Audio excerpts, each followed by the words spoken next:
आप सभी को जय श्रीनेन्द्र। दर्शकों में शिफाली जैन आप सभी का स्वागत करती हूं जिनवाड़ी चैनल पर। हम आज फिर उपस्थित हैं विशेष कार्यक्रम भक्तामृत स्तोत्र अर्थ सहित में। इस कार्यक्रम में आचार्य मानतुंग द्वारा रचित भक्तामृत स्तोत्र की व्याख्या वाचन संत शिरोमणि आचार्य श्री विद्यासागर जी महाराज के शिष्य मुनि पुंगव श्री सुधा सागर जी महाराज कर रहे हैं। इस कार्यक्रम का मुख्य उद्देश्य घरों में बंद लोगों के समय का सदुपयोग और भक्तामृत स्तोत्र के महत्व को जन जन तक पहुंचाना है। अब 1 करोड़ टिकट बेचे 50 रुपए में कितने करोड़ हो गए? 50 करोड़ रुपया होगा उसके पास। 50 करोड़ के टिकट बिक गए। वो कहो तो हम जब ललितपुर में बेच के दिखाएं, एक एक खरीद लेगा, सब खरीदेंगे पूरा। अलियाजी तो सबसे पहले खरीदेंगे। क्यों? अलियाजी कह रहा मैं तो 2 खरीदूंगा, एक अक्षय का और एक बड़े भाई बड़े का, क्या नाम, अनिल का। 2 खरीदेंगे, दोनों को करोड़पति बनाएंगे। अंत में उस व्यक्ति ने घर जाकर के पोस्ट कार्ड खरीदा। बोले मैं बिल्कुल अनुभव सिद्ध का लिख रहा हूं, बिल्कुल इसी तरीके से मैं करोड़ बना, जो मैंने किया वो तुम करना। क्या लिखा कार्ड में? जो मैंने किया वो तो ना। इसी नीति से मैं करोड़पति बन गया। बोलो 50 करोड़पति बना कि नहीं? बोलो ना। 50 करोड़ आ गए। और उसने पोस्ट कार्ड कितने का है? 50 पैसे का पोस्ट कार्ड लिखा, जो मैंने किया वो तुम करना। तुम भी जनता में ऐसे ही घोषणा करके बताओ उसने करोड़पति का नुस्खा सही बताया कि झूठा? वो बना है कि नहीं बना? बना है। तो बताओ कौन सी गलती की उसने? अब तुम उस पर कोर्ट केस करो कि 50 रुपया ले गया। वो कहे साहब मैंने करोड़पति बनने का नुस्खा बताया इनको, जिस तरीके से मैं बनाऊं वही तो बताऊंगा। कोर्ट से वो जीतेगा, आप हारोगे। उसने ये थोड़ी बताया था कि मैं ये बताऊंगा, मैं करोड़पति बनने का नुस्खा बताऊंगा, अनुभव सिद्ध। ये है संसार। गए 50 रुपया। अब कोर्ट केस करो तो 500 और जाए। इसलिए अब अंत में यही ले लो, आई एम ऐसे हमें करोड़पति नहीं बनना। जुआ और लॉटरी पर करोड़पति नहीं बनना। सारी दुनिया इसी में भरी है, इतनी लुट रही है, पिट रही है। संकटों में आकर दूर करने के लिए संकट में और ग्रसित हो जाती है। जो तुम्हें धन दौलत पैसे दे करके कभी कोई मंत्र तंत्र देवे भूल कर मत लेना, ये सब बंगाली जादू हैं। इनसे संकट और बढ़ेंगे। प्रमाण करो जो आगम में कहे हो। मंत्र हैं, ऐसी बात नहीं, शास्त्र हैं, ज्योतिष शास्त्र हैं। पहले तो आप गुरु को पहचानो जिससे दवाई ले रहे हो, उस वैद्य की पहचान करो, ये वैद्य है भी कि नहीं। फिर उसकी सीआर देखो कि इस टेबल पर जो गया वो आज तक लौट के आया कि नहीं। फिर थोड़ा सीआर भी देखो। सीआर देखने के बाद फिर डॉक्टर साहब के पास जाओ, वो दवाई तुम्हें गलत नहीं देगा। इसलिए ऐसे संकटों को दूर नहीं करना। इसलिए मैं 2 दिन से समझा रहा हूं, संकट दूर करने को तत्व दृष्टि लाओ। किस क्वालिटी का संकट है?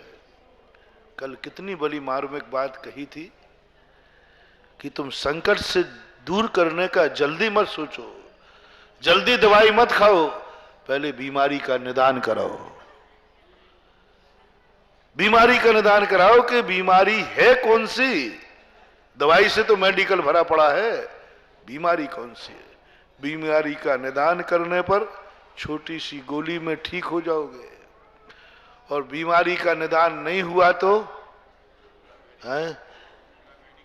तो तुम कुछ भी करो।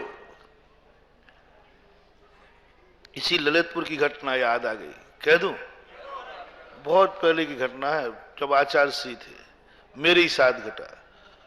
मेरे सिर में दर्द हुआ था यहीं क्षेत्रपाल में, जो कोने वाला मंदिर था इसके पीछे। 3 दिन तक सिर का दर्द रहा, बहुत गजब का सिर दर्द। वो याद आते ही रोंगटे खड़े हो जाते। बड़े बड़े डॉक्टर आए थे उस समय, यहां से भी आए थे, सागर से भी आए थे। लेकिन कोई डॉक्टर से ठीक नहीं हुआ। एक अपने थे कड़ंकी जी थे, नरेंद्र कड़ंकी के पिताजी, वे बार बार कह रहे कि महाराज ये अमृत तांजन लगा लो। मैंने पागल है, बड़े बड़े डॉक्टर फेल हो रहे देखना। उन्होंने आओ देखा नहीं था और वे रात भर घूमते रहे कि मैं तो लगा के रहूंगा। और मैंने कहा क्या होगा तुम बेफालतू लगा रहे हो। आचार्य जी बात, आचार्य जी कहा तुम क्यों बेफालतू पड़ रहे हो चक्कर में, जब बड़े बड़े डॉक्टर नहीं काम कर पा रहे हैं तो तुम्हारी ये अमृत तांजन इतनी सी। उन्होंने कहा आचार्य जी मैंने काट दिया। अब ये घूमते रहे। रात के 11 बजे हमें थोड़ी झपकी आई और पूरी शिशिया मल गए सिर पे, पूरी टोटल।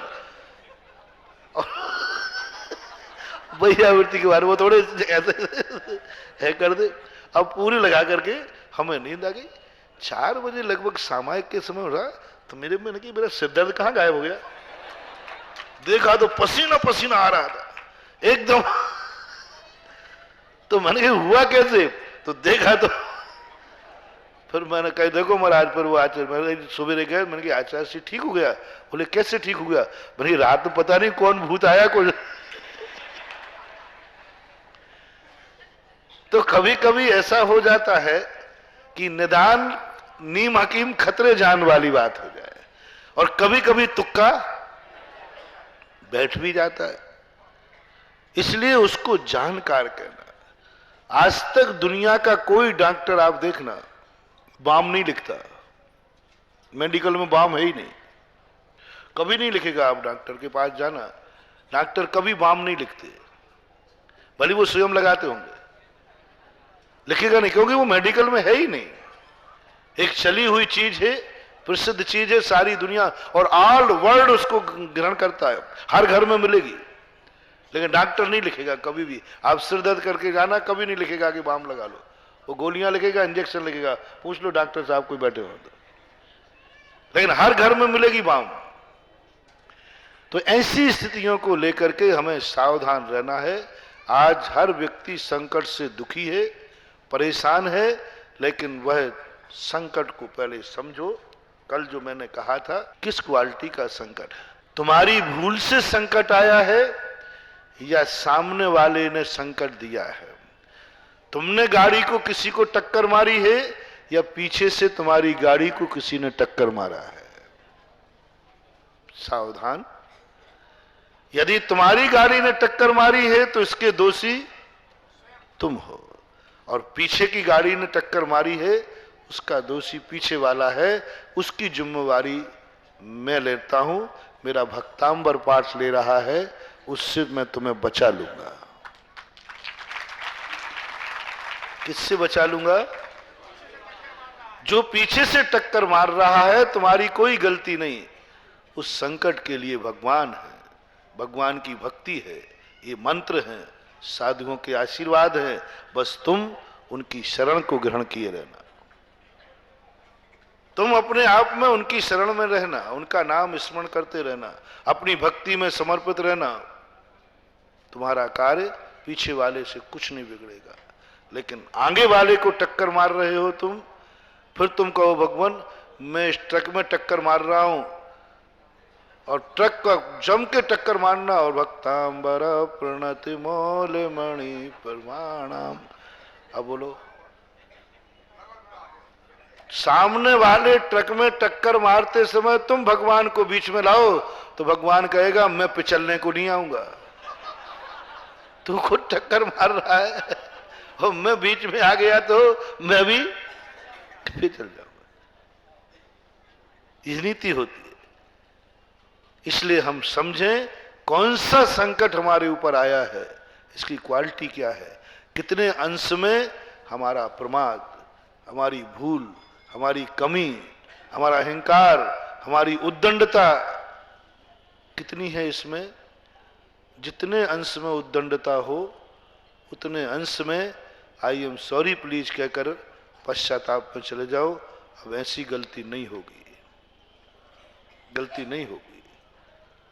और यदि तुम्हारी बिल्कुल भी गलती नहीं है, फिर भी संकट पर संकट आए जा रहे हैं, तो कृपया करके उठकर मंदिर आ जाओ, भक्तांबर पाठ का पाठ करो, तुम्हारे संकट दूर हो जाएंगे। मैंने बता दिया, सबकी एक ही दवाई नहीं बताऊंगा कि सब दवाओं की दवा एक भक्तांबर है। इसमें छटाई करो, सोच के आओ पहले तुम कितने अंश में दोषी हो। यदि तुम स्वयं दोषी हो तो मंदिरों को बदनाम मत करो, भक्तांबर को बदनाम मत करो, गुरुओं को बदनाम मत करो। वो तुमने किया है, तुम ही सुधार सकते हो और तुम्हारे लिए ही सुधारने योग्य है, तभी तुम संकट से बच पाओगे। और अनायास निमित्तकृत, देखो ये सारे संकट निमित्तकृत हैं कि नहीं। शेर का संकट, आ जाओ भगवान के पास। हाथी का संकट, आ जाओ भगवान के पास। कोई गुंडा तुम्हें परेशान कर रहा है, तुम बिल्कुल कोई गलती नहीं हो। इन गुंडों को निपटने के लिए हमारा भक्तांबर काफी है। लेकिन तुम पड़ोसी को सता रहे हो, तुम गुंडा हो। गुंडों को निपटने के लिए भक्तांबर है, गुंडों के लिए नहीं है। नहीं तो तुम पड़ोसी को सता रहे हो। आज भक्तांबर पाठ करके जाता हूं, फिर निपटाऊंगा। हाँ, ध्यान रखना, ऐसों के लिए भक्तांबर नहीं है। गुंडागिर्दी करने को भक्तांबर नहीं, दूसरों को सताने के लिए भक्तांबर नहीं, दूसरों को दुख देने के लिए भक्तांबर नहीं, दूसरों को फंसाने के लिए भक्तांबर नहीं, दूसरों को लूटने के लिए भक्तांबर नहीं। ये भक्तांबर काम नहीं करेगा गंद, और करेगा तो पहले तुम्हारा नाश करेगा, जैसे रावण का।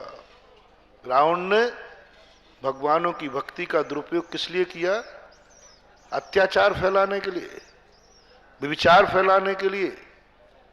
रामचंद्र जी जैसी महान आत्माओं के ऊपर संकट ढहने के लिए भगवान का नाम लिया।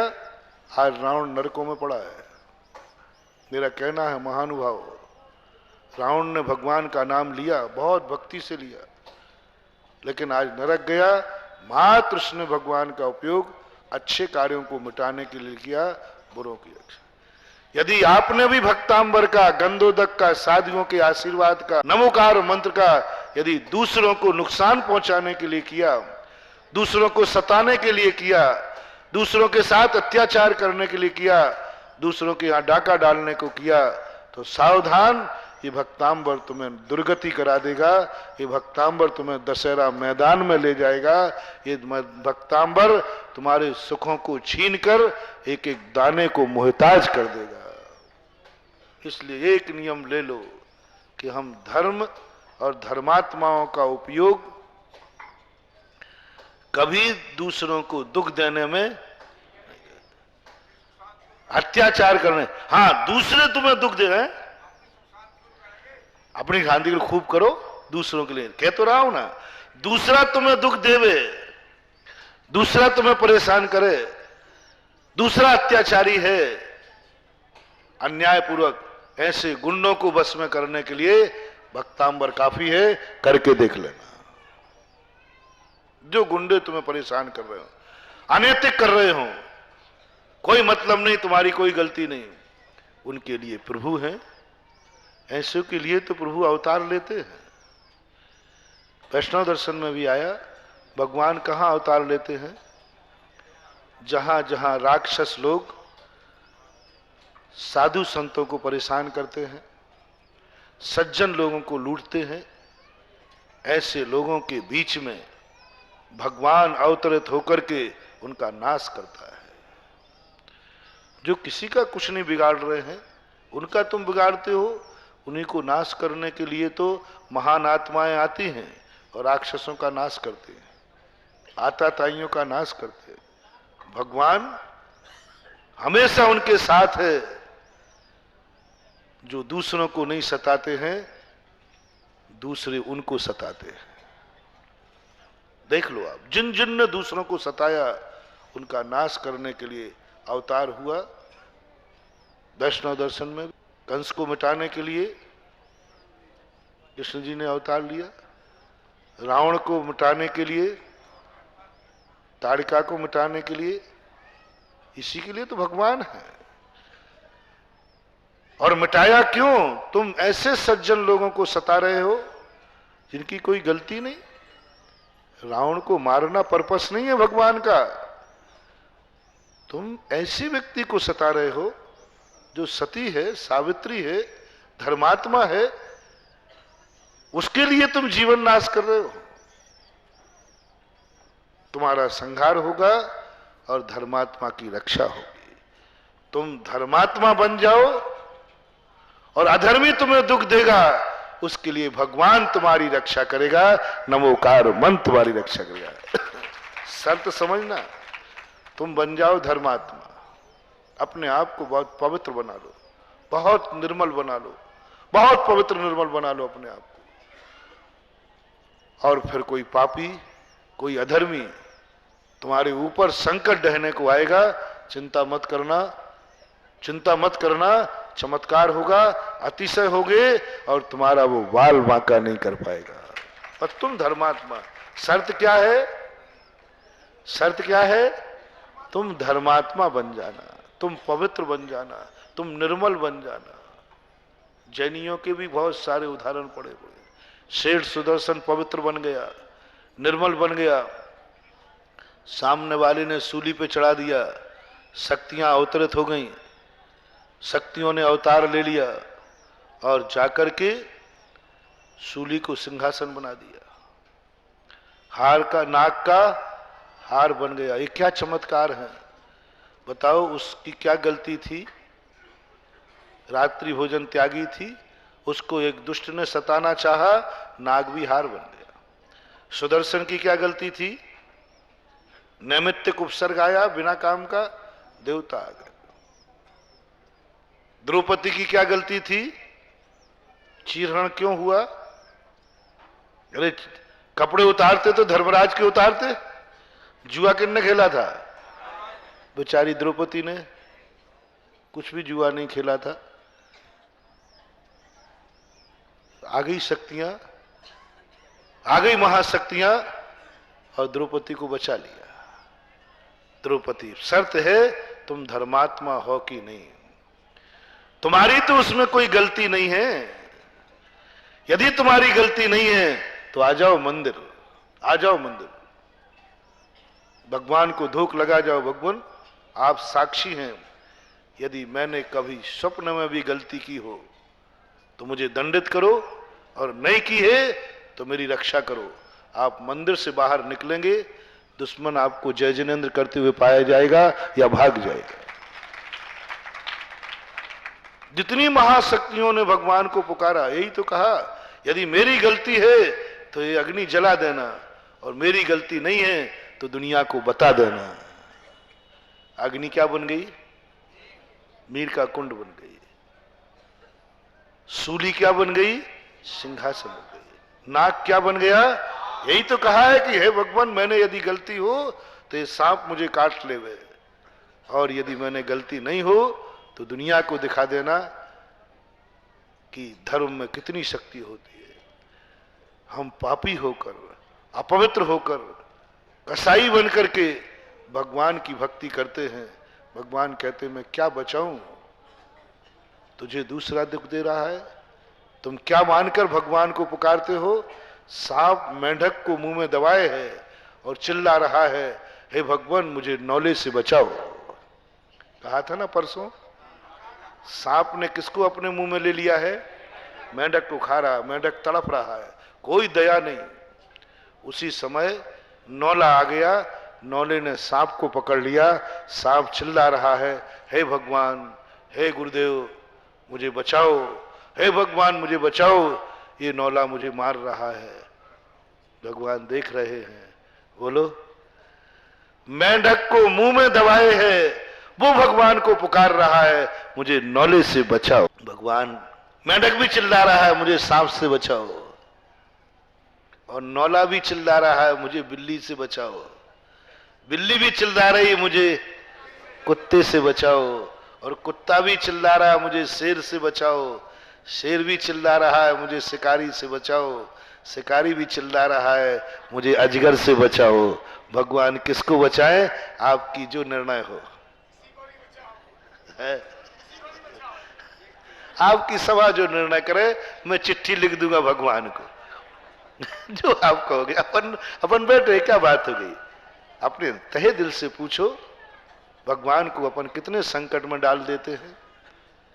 सभी भगवान को पुकार रहे हैं, सभी पुकार रहे भगवान को, और भगवान किसको बचाए आप खुद निर्णय करके बता दें।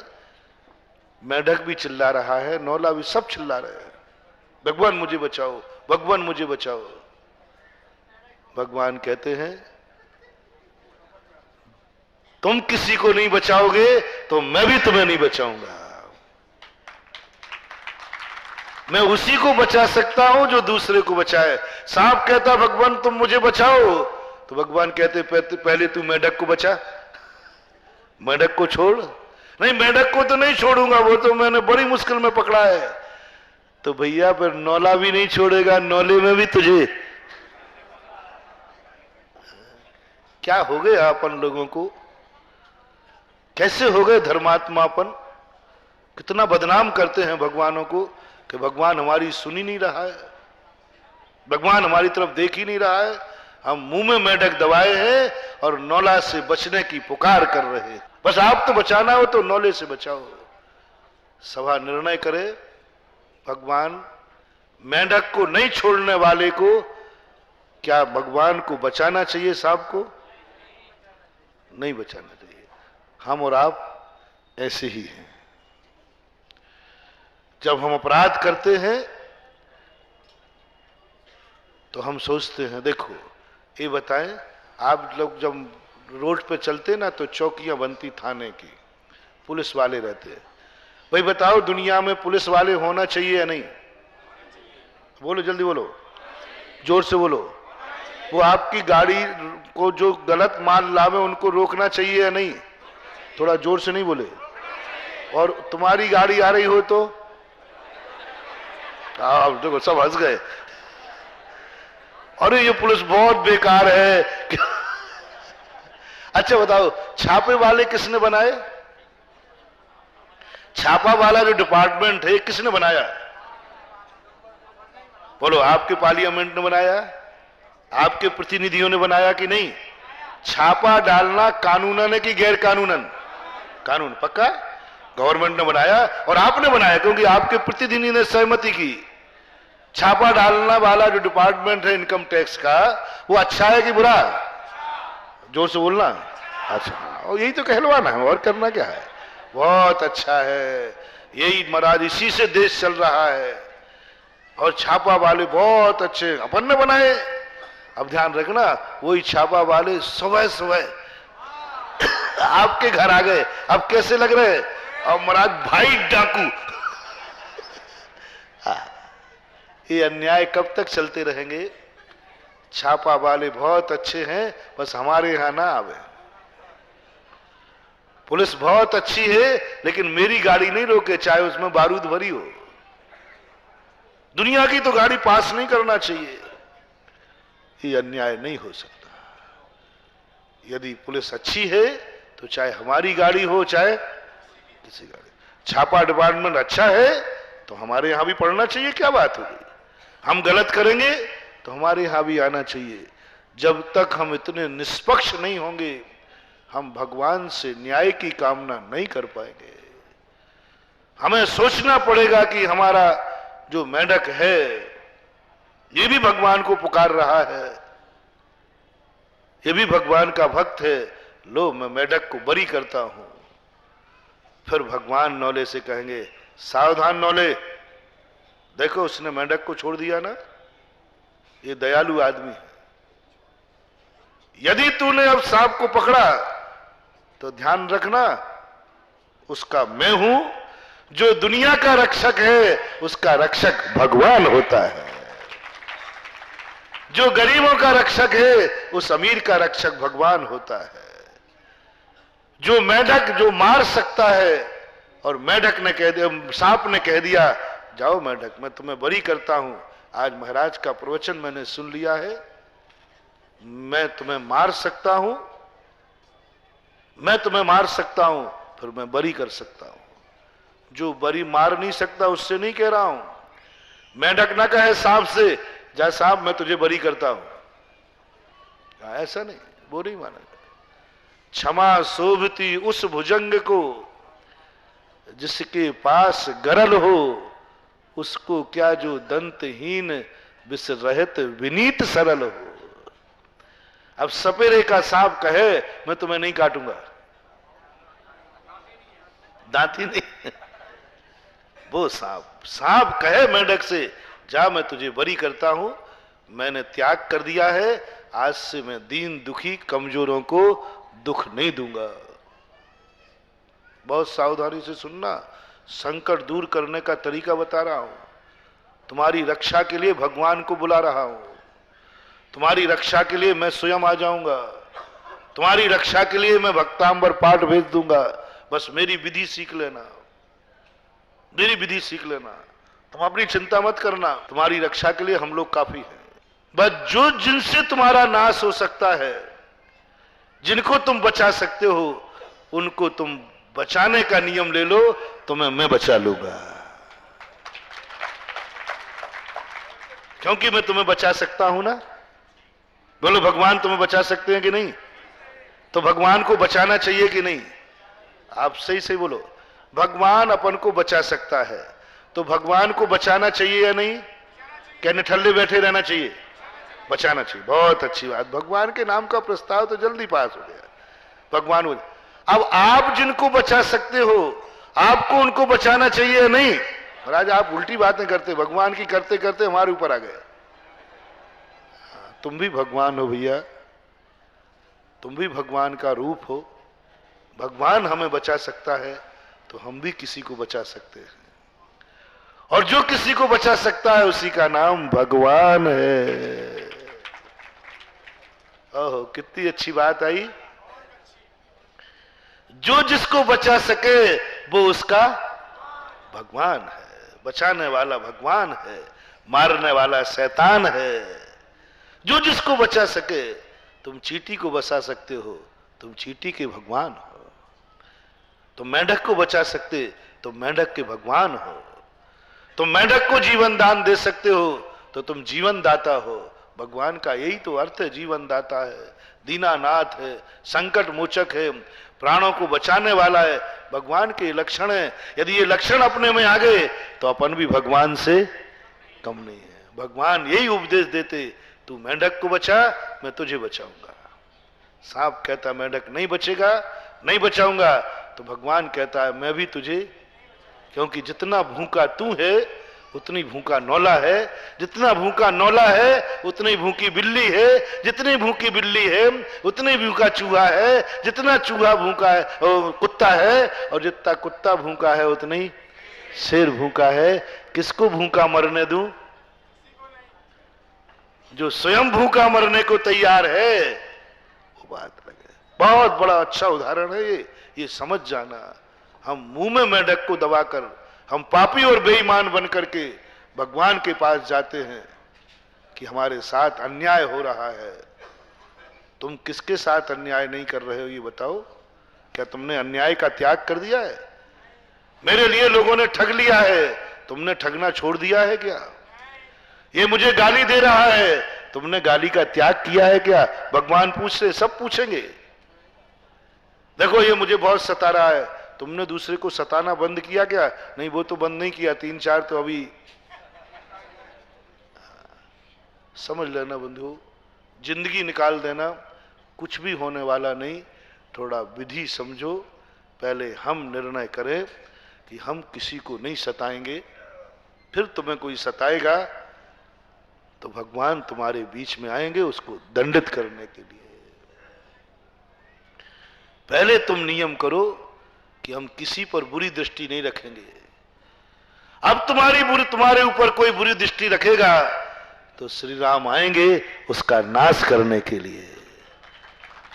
बताओ जनक नंदिनी की दृष्टि पहले शुद्ध थी या रावण की दृष्टि पहले अशुद्ध थी? जनक नंदिनी की दृष्टि इतनी शुद्ध, इतनी पवित्र, मैं अपनी दृष्टि में कभी बुरा भाव नहीं लाऊंगी, नहीं लाऊंगी। ऐसी व्यक्ति के ऊपर किसी ने बुरी दृष्टि डाल दी,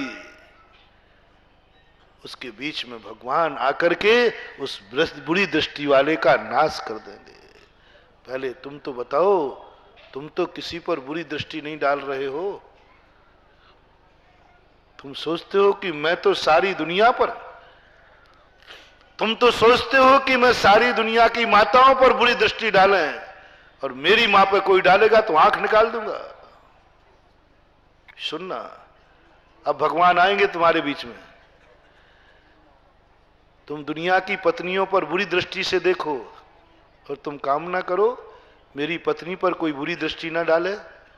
बोलो, यही हो रहा है कि नहीं? तुम दूसरे की स्त्रियों को कैसे देखते हो है? और तुम्हारी दृष्टि, तुम क्या कामना कर रहे हो? मेरी स्त्री पर कोई बुरी दृष्टि नहीं डाले। तुम दूसरे की, अपनी बेटी को चाहते हो कि मेरी बेटी पर कोई बुरी दृष्टि नहीं डाले, और तुम दूसरे की बेटियों पर कितनी बुरी दृष्टि डाल रहे हो और क्या कामना कर रहे हो? मैं तो सारी दुनिया की बेटियों को बुरी दृष्टि से देखूंगा, लेकिन मेरी बेटी पर कोई बुरी दृष्टि डालेगा तो मैं बर्दाश्त नहीं करूंगा। भगवान बचाओ, ये मेरी बेटी पर बुरी दृष्टि डालता है। भक्तांबर पढ़ने आ जाना, कोई तुम्हारी बेटी पर, पत्नी पर बुरी दृष्टि डाले कि भगवान मेरी बेटी पर ये बुरी दृष्टि डाल रहा है। भगवान एक प्रश्न पूछेंगे, तैयार होके आना, मैं इंटरव्यू की तैयारी करा रहा हूं, कोचिंग पढ़ा रहा हूं तुम्हें। कोचिंग होती ना इंटरव्यू के पहले, तो कोचिंग तो करा दूं मैं, तुम मेरे भक्त हो ना। भगवान ये पूछेंगे इंटरव्यू में, क्या बात है बेटा, क्यों आए? बोले, एक व्यक्ति मेरी बेटी पर बुरी दृष्टि डालता है। बोले, अच्छा ठीक है, तेरा नियम है क्या कि मैं किसी की बेटी पर बुरी दृष्टि नहीं डालूंगा? ऐसे बैठ गए जैसे सबको सांप सूंघ गया हो। बोलते नहीं हो भैया, बाहर आ जाओ मंदिर से, जाना ही मत इंटरव्यू में, जाना ही मत मंदिर के अंदर। भगवान तुम्हारी रक्षा नहीं कर पाएगा। तुम्हारी बेटी तो एक है, उसकी रक्षा करने के लिए भगवान आवे कि तुमने तो कितनी बेटियों पर बुरी दृष्टि डालते हो, तुम्हारा नाश करने के लिए भगवान आवे। बताओ। दर्शकों, आप देख रहे थे संत शिरोमणि आचार्य श्री विद्यासागर जी महाराज के शिष्य मुनि पुंगव श्री सुधा सागर जी महाराज द्वारा किए गए आचार्य मानतुंग द्वारा रचित भक्तामृत स्तोत्र की व्याख्या सहित वाचन। इस स्तोत्र के वाचन, इसकी व्याख्या को सुन ये स्पष्ट होता है कि हमारे जीवन के अधिकतम कष्ट स्तोत्र के वाचन और अनुसरण से दूर हो सकते हैं। दर्शकों, आज के कार्यक्रम में बस इतना ही। मुझे दीजिए आज्ञा और आप देखते रहिए जिनवाड़ी चैनल। जय श्री।